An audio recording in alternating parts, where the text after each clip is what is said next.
تو بادشاہ وہ تو حاکم الحاکمین ہے. یہ تو دنیا کے بادشاہ ہیں جن کے اختیار میں کچھ بھی نہیں ہے. اپنا مرنا ان کے اختیار میں نہیں, اپنا جینا ان کے اختیار میں نہیں, مرضی سے سو جانا ان کے اختیار میں نہیں, مرضی سے جاگ جانا ان کے اختیار میں نہیں. یہ تو دنیا کے بادشاہ ہیں, وہ تو حاکم الحاکمین ہے, کائنات کے ذرے ذرے کا خالق بھی ہے, مالک بھی ہے, اسی کی مرضی سے جو وہ کبھی بلاتا ہے انعام دینے کے لیے, کبھی بلاتا ہے سزا دینے کے لیے, کبھی بلاتا ہے سزا. اب کیسے پتہ چلے گا کہ یہ بلاوا انعام کے لیے تھا یا سزا کے لیے تھا؟ اگر واپس آنے کے بعد حاجی صاحب کی زندگی میں تبدیلی آ گئی, پہلے نماز کی سستی کرتا, نمازی بن, داڑھی بڑھواتا تھا, حضور کی سنت ذبح کرتا تھا, اب چہرے کی سنت سجا, حلال اور حرام کی تمیز نہ تھی, اب حلال اور حرام کی تمیز کرنے لگا. دوسروں کے حقوق غصب کرتا تھا, اب اس دوسروں کے حقوق غصب کرنے چھوڑ دیے, جن کے غصب کیے ہوئے تھے تو واپس کیے. زندگی میں ایک انقلاب آیا, تبدیلی آئی. سمجھو یہ بلاوا تھا کس کے لیے؟ یہ بلاوا تھا کس کے لیے؟ جیسے فوج میں, پولیس میں, ہاں بھرتی والے محکموں میں جو آدمی سلیکٹ ہوتا ہے, جب اس کو بھرتی کر لیتے ہیں کیا کرتے ہیں؟ بھرتی ہونے کے بعد اس کو بھرتی دی جاتی ہے. اب وہ بھرتی پہلے, اور پھر جب اس ضابطے کے مطابق چلتے رہتے ہیں, پھر اس کی ترقی ایک پھول لگتا ہے, پھر 2 پھول لگتے ہیں, پھر 3 پھول لگتے ہیں. کیا ہے اس کی؟ بالکل اسی طرح جب اللہ کسی کو قبول کر لیتا ہے اپنے بندے کو, پھر اس کی ترقی ہوتی رہتی ہے. نماز فرض کی اللہ اسے توفیق دے دیتے ہیں, اور روزے کی توفیق دے دیتے ہیں, حج کی توفیق دے دیتے ہیں, زکات کی توفیق دے دیتے ہیں, رات کی تہجد کی توفیق دے دیتے ہیں, نفلی صدقوں کی توفیق دے دیتے ہیں. گویا اس کی ترقی اب ہو رہی ہے اللہ کے قرب کے منازل میں یہ آگے بڑھ رہا ہے. تو میں یاد کر رہا ہوں, اگر زندگی میں تبدیلی آ گئی, سب نے یہ بلاوا تھا کس کے لیے؟ بولو, حاکم الحاکمین نے انعام دیا ہے. اور یاد رکھیے رب ذوالجلال کی طرف سے تو انعام یہی ہے. فرمایا حدیث شریف میں, اللہ کی طرف سے کسی بندے کے لیے سب سے بڑی عطا یہ ہے, سب سے بڑا عطیہ یہ ہے کہ اس کو 2 رکعت نماز کی توفیق ہو. دنیا کی اللہ کی قیمت اللہ نے اپنے دشمنوں کو بھی دے دی, دوستوں کو بھی دے دی. ہاں, دشمنوں کو دیتے ہیں ناراض ہو کر, اور دوستوں کو دیتے ہیں خوش ہو کر. سلیمان علیہ السلام کو حکومت دی خوش ہو کر, داؤد علیہ السلام کو حکومت دی خوش ہو کر, فرعون کو دی, نمرود کو دی ناراض ہو کر. صحابہ میں سے بعض اللہ نے کتنا مال دیا. عبد الرحمن بن عوف رضی اللہ تعالیٰ عنہ, میں نے عرض کیا تھا ان کا انتقال ہوا, 1 ارب 36 کروڑ کا درہم نقد کر کے چھوڑا. باقی مجھے نہیں پتا میرے پاس سونا کتنا ہے, چاندی کتنی ہے, گھوڑے کتنے ہیں, مویشی کتنے ہیں, باغ کتنے ہیں, زمینیں کتنی ہیں, کپڑے کتنے ہیں, مجھے نہیں معلوم. کپڑے تو بہت بڑے تھے. اللہ نے دنیا دی راضی ہو کر, اور قارون کو اللہ نے دنیا دی ناراض ہو کر, شداد کو اللہ نے دنیا دی ناراض ہو کر. تو دنیا کا مل جانا, یاد رکھیں, دنیا کا مل جانا اللہ کے راضی ہونے کی دلیل نہیں. یہاں تو رشوت کے مال سے, سود کے مال سے, ناجائز قبضوں کے مال سے پلازہ کھڑا کرتا ہے, حرام کے مال سے, اور پھر لکھتا ہے ھذا من فضل ربی. یاد رکھیں, حرام پر ھذا من فضل ربی لکھنا کفر ہے, کفر. کیوں؟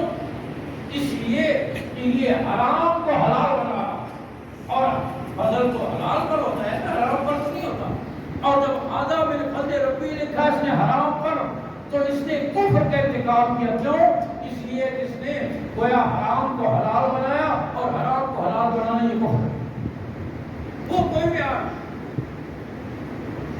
اللہ راضی ہو کر بھی دے دیتے ہیں.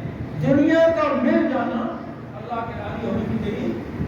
ہاں یہ ہے اللہ نے ایک اعمال کی توفیق بھی دے رہے ہیں, اور ساتھ ساتھ ہاں مال میں برکت ہو رہی ہے. سمجھو یہ ہے برکت, یہ برکت. قرآن نے اس کو ذکر کیا. 2 چیزیں قرآن نے ذکر کی. جب نے بات آدھی بات کر, قرآن نے 2 جگہوں پر زمین اور آسمان کے خزانوں کے دروازے کھلنے کا ذکر کیا. اور سے سمجھ کہاں کا بلو اپنا القرى آمنوا واتقوا لفتحنا علیہم برکات من السماء والارض. اگر بستیوں کے لوگ, دیہاتوں کے لوگ قصبوں کے لوگ، شہروں کے لوگ، کچی اور پکی آبادیوں کے لوگ، سوسائٹیوں کے لوگ اگر ایمان اور تقوی والی زندگی اختیار کرتے، ہم زمین اور آسمان کی برکتوں کے دروازے کے لیے کھول دیتے۔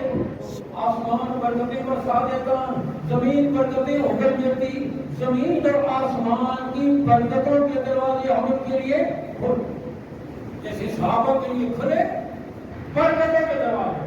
ایک وقت تھا کہ فاقے ہیں، ایک وقت تھا فاقے ہیں، پیٹ پر آپ سنتے رہتے ہیں، پیٹ پر پتھر باندھنے پڑے کمر سیدھی کرنے کے لیے، پیٹ کمر سے لگ رہا، ایک ایک کھجور کی گٹھلی چوس کر پورا دن جہاد کر رہے ہیں، اونٹ کی ہڈیوں کا پانی پینا پڑا، پاؤں میں غزوہ ذات الرقاع ہے، مستقل بخاری میں اس کا ذکر ہے۔ رقاع کہتے ہیں پرانے کپڑے کے چیتھڑے، جوتے نہیں ہیں، پرانے کپڑوں کے چیتھڑے پاؤں میں باندھ کر گزارا کیا۔ کتنی مشقتیں تھیں، کتنی مشقتیں تھیں، اور پھر ایک وقت وہ آیا کہ قیصر اور کسریٰ کے خزانے اللہ نے ان کے قدموں میں ڈھیر کیے، اور پھر ایسی برکتیں، صحابہ کا قافلہ واپس آ رہا ہے، سمندر کے کنارے پڑاؤ ڈالا، سمندر سے کتنی بڑی مچھلی نکلی، کتنی بڑی مچھلی نکلی، صحابہ فرماتے ہیں ہم 300 آدمیوں کا قافلہ کئی دن تک وہ مچھلی کا گوشت کھاتے رہے، اور اتنی بڑی مچھلی، اس کی ایک مچھلی کو سیدھا کریں تو سوار اونٹنی کے اوپر بیٹھ کر اس کے نیچے سے گزر سکتا تھا، اتنی بڑی مچھلی۔ ہم واپس آئے، اس کے گوشت ہمارے برتنوں میں موجود تھا، حضور صلی اللہ علیہ وسلم کو ہم نے ذکر پڑھا، تو گوشت ہم نے آپ کو پیش کیا، آپ نے فرمایا یہ اللہ کی طرف سے رزق تھا جو ہمیں دیا گیا، اللہ کی طرف سے رزق تھا جو ہمیں دیا گیا۔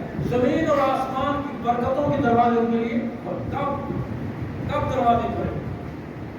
فرمایا وَلَوْ أَنَّ الْقُرَىٰ آمَنُوا وَاتَّقَوْا، ان بستیوں کے لوگ ایمان اور تقوی والی زندگی، میرے ڈر والی زندگی اگر اختیار کرتے، میری ڈر والی زندگی اختیار کرتے، میرے دروازے کھول، اور اللہ کے ڈر والی زندگی پر، تقوی والی زندگی پر یاد رکھے رزق کے دروازے کھلتے ہیں، اوور ٹائم لگانے سے نہیں کھلتے، اور ناجائز قبضوں سے، دھوکوں سے، جھوٹ سے، ظلم سے، اس سے رزق نہیں بڑھتا، مال بڑھ جائے گا، مال بڑھ جائے گا، لیکن برکت جاتی نہیں۔ ایمان اور تقوی والی زندگی، قرآن کہتے ہیں وَمَن يَتَّقِ اللَّهَ يَجْعَل لَّهُ مِنْ أَمْرِهِ يُسْرًا، جو میرا ڈر اختیار کرے گا میں اس کے کاموں کو آسان کروں گا۔ وَمَن يَتَّقِ اللَّهَ يَرْزُقْهُ مِنْ حَيْثُ لَا يَحْتَسِبُ، اللہ ہر تنگی میں اس کے لیے راستہ نکالے گے، وَيَرْزُقْهُ مِنْ حَيْثُ لَا يَحْتَسِبُ، ایسی جگہ سے رزق عطا فرمائیں گے جہاں سے اس کو وہم و گمان نہیں۔ تو میں نے عرض کیا تھا کہ دو جگہیں ہیں قرآن میں جہاں اللہ نے زمین اور آسمان کے دروازے کھلنے کا ذکر کیا، اور دوسری کون سی ہے؟ فَلَمَّا نَسُوا مَا ذُكِّرُوا بِهِ فَتَحْنَا عَلَيْهِمْ أَبْوَابَ كُلِّ شَيْءٍ، جب ان لوگوں نے زمین کے اوپر رہتے ہوئے ہماری اس فرش پر، آسمان کے چھت کے نیچے، ہماری اس دھرتی پر رہتے ہوئے ہمیں بھلا دیا، فَتَحْنَا عَلَيْهِمْ أَبْوَابَ كُلِّ شَيْءٍ، ہم نے ہر چیز کے دروازے ان کے لیے کھول دیے۔ لیکن اس میں برکت کا ذکر، پہلی آیت میں برکت کا ذکر، اس میں برکت کا ذکر نہیں، چیزیں بڑھ جائے گی، سامان بڑھ جائے گا، اور سامان عیش و عشرت بڑھ جائے گا، سکون ختم ہو جائے گا، چیزیں اور اسباب بڑھ جائیں گی، محبت ختم ہو جائے گی، الفت ختم ہو جائے گی، چیزیں زیادہ ہو جائے گی۔ یاد رکھیں اللہ رب العزت جب ناراض ہوتے ہیں تو ناراض ہونے کی یہ علامت نہیں ہے کہ چیزیں واپس لے لیں، ہو سکتا ہے پہلے سے زیادہ، جیسے چوہے کو پکڑنے کے لیے گھی والی روٹی ڈالی جاتی ہے نا، تو کیا وہ چوہے کو پکڑنے کے لیے گھی والی روٹی اس کی رکھائی کے لیے ڈالی جاتی ہے؟ اس لیے ڈالی جاتا ہے وہ آئے اس طرف اور پھنسے، پھر اس کو جو انجام ہوتا ہے وہ آپ سارے جانتے ہیں۔ تو گویا نافرمانی پر اگر رزق بڑھ رہا ہے بڑی خطرے کی علامت ہے، سمجھو کہ یہ گفٹ کے لیے گھی والی روٹی ڈالی جاتی ہے، نیکی کے ساتھ اگر بڑھ رہا ہے تو سمجھو یہ ہے اللہ کی طرف۔ تو خیر میں یہ کر رہا تھا کہ اللہ رب العزت نے دو چیزوں پر خصوصیت سے تاکید فرمائی، ایک تو فرمایا وَأَقِیمُوا الْحَجَّ وَالْعُمْرَةَ لِلَّهِ، حج اور عمرے تو اللہ کے لیے پورا کرو۔ اور دوسرا یہ کہ اس سفر میں جنگ و جدال سے، لڑائی جھگڑے سے، قتل و غارت سے، گالی گلوچ سے اپنے آپ کو بچاؤ، اور سمجھو کہ اگر زندگی میں انقلاب آ گیا تو یہ بلاوا تھا بادشاہ کی طرف سے، کس کے لیے؟ نام۔ اور اگر حاجی صاحب نے پہلے سے زیادہ کہہ دی، تازی گاڑی کھول کر چلاؤ مدینہ سے، واپسی کی فلائٹ مدینہ سے تھی، اور تازہ شیو کرایا حاجی صاحب نے، 40 دن مکہ مکرمہ مدینہ رہنے کے بعد، حج مکمل کرنے کے بعد تازی داڑھی بنوائی، اور پھر مدینہ منورہ سے واپسی کی فلائٹ پر بیٹھا۔ اب غور کرو، مدینہ منورہ پر تو کیا کئی دفعہ آدمی سے مکہ مکرمہ سے مدینہ میں کوئی، میں دوسری دفعہ حج کر رہا ہوں، چوتھی دفعہ حج کر رہا ہوں، 5ویں دفعہ، میں نے کہا سوچو غور کرو، صبح کہاں جا رہا ہے؟ مدینہ منورہ جا رہا ہے۔ حضور صلی اللہ علیہ وسلم آپ کا سلام سنتے ہیں، آپ کو دیکھتے ہیں، کیا کہنے کون ہے؟ میرا امتی جس نے اپنے چہرے پر میری سنت کے چند بار بھی برداشت نہیں کیے، یہ شکل جو تو نے بنائی ہوئی ہے، مونچھیں بڑی بڑی اور داڑھی بڑھوائی ہوئی، اور ایسی بڑی بڑی مونچھیں، ایک مونچھ مجھے لگ جا رہی ہے، دوسری طرح لگ جا رہی ہے، اور کبھی اس کے پیچھے پتھر، اور وزن اسے فلانے نے اتنا وزن کھینچ، کیا جانور والی اس نے اتنا وزن کھینچ لیا، اس نے مونچھوں سے اتنا وزن کھینچ لیا۔ حضور صلی اللہ علیہ وسلم کے پاس مجوسی آئے، مجوسی آتش پرست مسلمان نہیں تھے، کسی بادشاہ کے سفیر بن کر آئے، آپ نے نفرت سے، بیزاری سے چہرے انور دوسری طرف پھیر دیا۔ آپ نے فرمایا یہ مکروہ شکل بنانے کا تمہیں کس نے حکم دیا ہے؟ کہ مونچھیں بڑی ہوئی اور داڑھی بڑھوائی ہوئی؟ وہ کہنے لگا ہمیں ہمارے بادشاہ نے حکم دیا۔ آپ نے فرمایا میرے بادشاہ نے حکم دیا ہے داڑھی بڑھاؤ اور مونچھیں کم کرو، میرے بادشاہ نے مجھے یہ حکم دیا۔ اور وہ مدینہ منورہ جا رہا ہے، لیکن حضور کی سنت کو چہرے پر سجانے کے لیے تیار نہیں، تصویریں بنائی ہیں، مدینہ منورہ میں نمازیں پڑھی ہیں، سلام پیش کیا ہے، صبح کے چبوترے پر کیا ہے، اور کہتے ہیں جی اللہ کا شکر ہے ریاض الجنہ میں بھی بڑا موقع ملا ہے، حجر اسود کو بہت سے بھی دیے ہیں، لیکن زندگی میں۔ اور علماء نے لکھے حجر اسود کا جو بوسہ ہوتا ہے ایک فضیلت والی چیز ہے، لیکن کیا فرمایا ایک اور بات ہے، فرمایا حجر اسود میں اللہ نے یہ خوبی رکھی ہے، جیسے یہ خوبی رکھی ہے کہ وہ گناہوں کو چوس لیتا ہے، اسی وجہ سے وہ کالا ہو گیا۔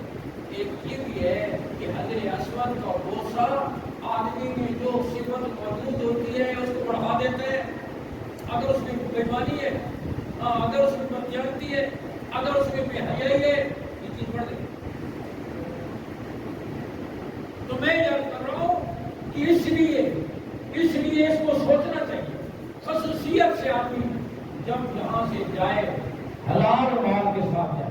سب سے پہلی چیز یہ یاد رکھیں، حرام کا لقمہ اگر پیٹ میں ہوگا نہ نماز قبول ہوتی ہے، نہ روزہ قبول ہوتا ہے، نہ حج قبول ہوتا ہے، نہ عمرہ قبول ہوتا ہے۔ ہم لوگوں کو تو دھوکہ دے سکتے ہیں کہ حرام کے پیسے سے ہم جا کر عمرے اور حج گئے، لیکن دوسروں کو تو سرکاری پیسوں پر حج کیے جا رہے ہیں۔ ہمارے بالا کوٹ میں ایک بڑے عالم تھے مولانا عبدالرحمن رحمانی صاحب رحمہ اللہ، جو وقت کے فاضل تھے، اور زلزلے میں 2005 کے زلزلے کو جلسوں میں علماء سے جانی کروا دیتے، اس لیے وہ کسی کو معاف نہیں کرتے، ہم دعا کروا دیتے دیوبند کے فاضل۔ ایک جلسے میں انہوں نے یہاں جو کروایا نہیں کہ ایسے نہ ہوگی کسی کو نتاڑ میں تاثیر نازم تیرا نازم وہ بھی بیٹھی گئی، دعا کرا۔ اب وہ دعا کے لیے جب ان کو بٹھایا، ان کی نظر پڑ گئی تاثیر نازم تھا کہ اب کسی کا نازم تھا، وہ سامنے بیٹھے ہوئے کہنے لگے دعا کے پاس میرا سا یہ جڑا سامنے بیٹھا ہے کوئی مان یہ تو بہت کرا کہ میں تو سوچا حج میں دعا کر دیا جڑے لوگوں نے پیسے نظر کیے وہ واپس کرو، آپ کی دوست میں جڑ سے وہ بھی دوست میں پیسے لوگوں نے پیسے واپس کرو۔ اب لوگوں کے پیسوں سے پبلک سرکاری پیسے سے حج کی جائے، کیا سوچا؟ حرام کے پیسے سے، یاد رکھیں حلال کے پیسے سے عبادت قبول ہوتی ہے، پیٹ میں حرام کا لقمہ ہو عبادت قبول نہیں ہوتی۔ پہلی چیز یہ ہے کہ اس کی نیت ہے،